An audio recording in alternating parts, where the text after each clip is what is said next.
சீமேயு தாவீதை துச்சமான வார்த்தைகளை பயன்படுத்தி தூஷிக்கும் பொழுது தாவீதுடைய விசுவாச அறிக்கை என்னவாக இருந்தது?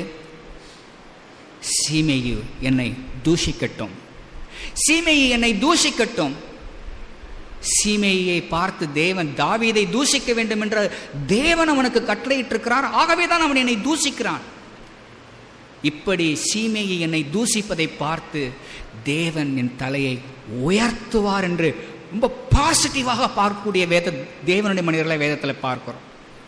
அப்படி யாராயில் மீறி நம்மை தூஷிப்பார்கள் ஆனால், துச்சமாய் பார்ப்பார்கள், நம்மை கடினமாய் நடத்த பார்ப்பார்கள் என்னால், குற்றம் செய்யாதிருந்து நம்மை குற்றப்படுத்துகிற நிலை இருக்குமே ஆனால் அதை பற்றி நாம் கவலைப்பட வேண்டிய அவசியமே இல்லை.